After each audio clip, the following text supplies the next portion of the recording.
Şimdi arkadaşlar burada dikkat etmemiz gereken önemli hususlardan bir tanesi, zayıf kolonilerde arımızı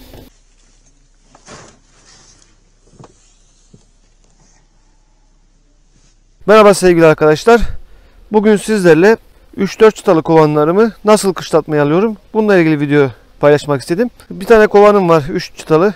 Bunları birleştirmeye karar vermiştim ben. Bir önceki videomda paylaştım bunları. Kovanımızın bir tanesi ana arısını değiştirmiş.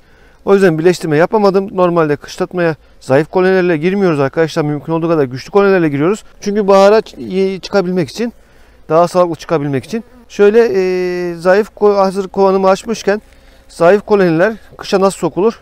Bununla ilgili videomu paylaşmak istedim. Öncelikle arkadaşlar kışa girmeden muhakkak stok kontrolü yapmamız gerekiyor. Şu anda kek beslemesi veriyoruz. Çünkü havalar gayet güzel. Arıların uçmasına müsaade ediyor. Evet. Bu stoğu gördüğünüz gibi arkadaşlar. Altlarda polen, üstlerde balımız. Ve aynı şekilde arkası da aynı şekilde polen ve bal. Gayet güzel bir çıtamız var. Bunların anası 3 yaşında. Yani 2 sezon geçirdiler. Bir şey daha göstermek istiyorum arkadaşlar. Zayıf kolonilerde gördüğünüz gibi mum güveleri böyle arının ulaşamadığı yerlerde muhakkak olur arkadaşlar. Buna dikkat etmemiz gerekiyor. Onlar büyüdüğü zaman arımızı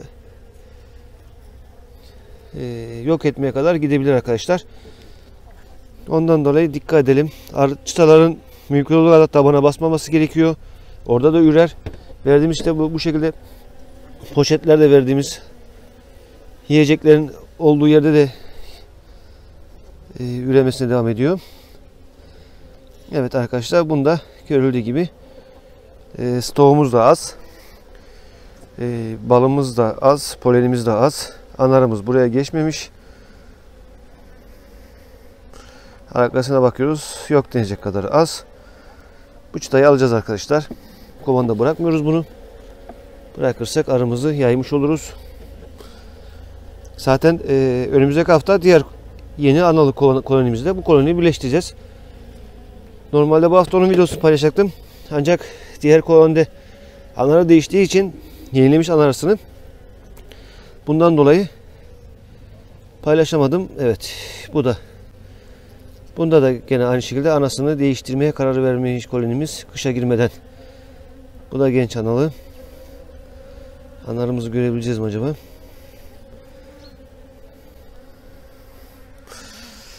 Kolonilerime yaklaşık 3 haftadır bakamıyorum arkadaşlar. Sadece yukarıdan gözlemleyip de bakıyoruz. Evet, anarısı geziyor arkadaşlar. Gördüğünüz gibi. Bu da anarısını değiştirmiş. Bu kolonimizde kışlama alacaktık. İki kolonimiz de anarısını değiştirmiş. Gördüğünüz gibi yeni ana. Henüz daha yumurtlamamış. Muhtemelen yavru çiftleşme uçuşuna gitmemiş bu anamız. İnşallah gider. 2 gündür havalar yağmurluydu zaten bu bölgede. Yer kuşası aydın arkadaşlar. Tarih 17 Ekim 2021.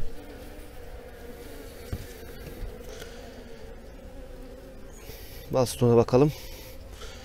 Evet, gayet bal stoğu güzel arkadaşlar. Arkasına da bakalım.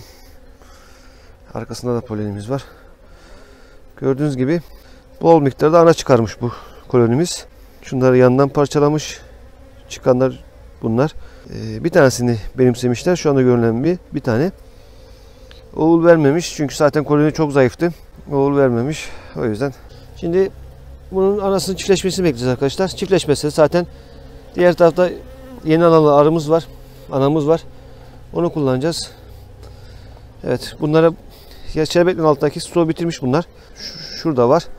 Bunları doldurmasını için uğraşacağız. Şerbet vereceğiz. Şimdi arkadaşlar burada dikkat etmemiz gereken önemli hususlardan bir tanesi, zayıf kolonilerde arımızı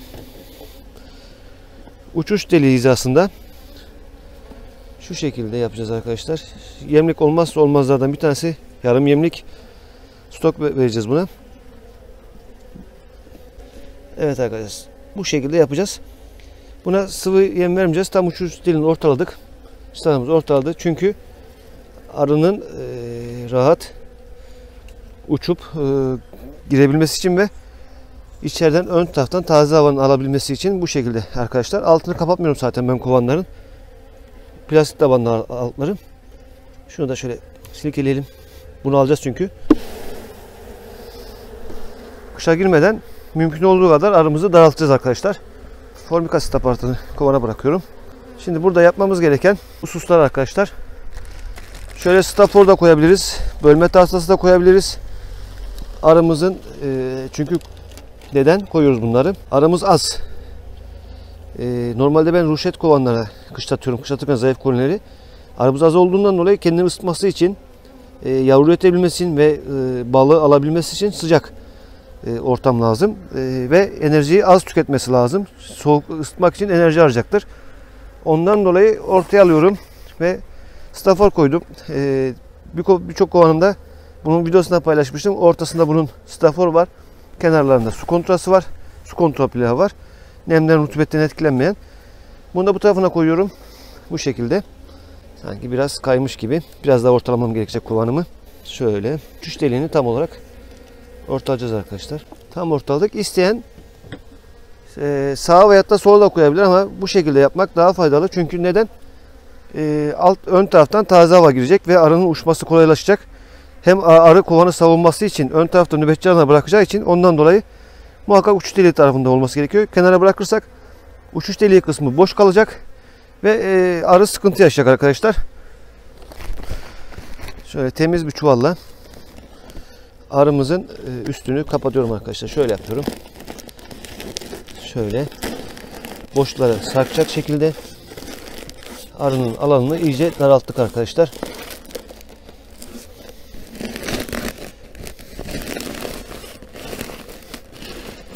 Çuvalımızı bu şekilde örtüyoruz.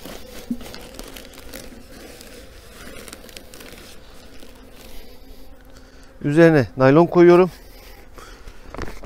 Şimdi naylonu koyacağım şöyle. Naylonu koymazsak arkadaşlar ister istemez çuval biraz hava geçirgenliğini yapıyor. Bu sefer arı oraya komple kapatabilmek için propolisle örmeye çalışıyor ve bu da enerji kaybıdır arı için. Uğraşmasıdır.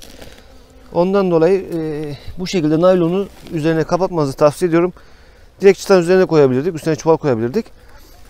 Bunu da bu şekilde üstüne koyuyorum. Şöyle görüldüğü gibi. Bunu da bu şekilde üstüne koyup kapağımızın altı da stafor, daha çok ısıyı yalıtabilmek için. Buradaki amacımız içerideki sıcak havayla soğuk havanın birden çarpışmasını engellemek ve sıcak havayla soğuk hava birden çarpışınca terleme yapar. Evlerde de kuzey cephelerinde farkına varırsanız yalıtım iyi değilse kuzey cephelerinde terleme olur. Pencere altlarında terleme olur. Neden? Çünkü dışarıda soğuk hava var, içeride sıcak hava var. Bundan dolayı terleme yapar. Arkadaşlar gördüğünüz gibi zayıf kolonimizi kışlamaya aldık ve burada ana arımızın değiştiğinin farkına vardık. Ve normalde ben bu iki kolonimi birleştirme için bekletmiştim bu kadar zayıf kolonilerimizi. Yani kışa girmeden arı nasıl birleştiriyle ilgili bir video paylaşmak istedim. Ondan dolayı bunları beklettim ve gördüm ki analarını kendileri değiştirmiş. Biz müdahale etmediğimiz için, biz değiştirmediğimiz için. Bu tür koloniler önemli kolonilerdir arkadaşlar. Çünkü kışa farkına varmış, ana arıyla girilmeyeceğini ve değiştirmeye kalkmış. İki kolonimde bir önceki videomda paylaştım. Diğer kolonimiz yumurtlamaya başlamış ve bu kolonimizin de yumurtlamasını bekliyoruz. Buradaki kolonimiz yumurtlamaya başladıktan sonra, yumurtalar kapandıktan sonra bu iki koloniyi birleştireceğiz. Buradaki taze anayı da başka bir kolonideki ana arıyla değiştireceğiz. Veyahut da çok güçlü kolonilerden bölme de yapabiliriz. Bu şekilde videomuzu hazırladık. Umarım hoşuna gider. Sizin de farklı bir yöntemleriniz varsa kışlama ile ilgili bunu da paylaşırsanız bize memnun oluruz. Ne diyoruz? Bir sonraki videoda buluşmak ümidiyle. Hoşça kalın, dostça kalın, sağlıcakla kalın.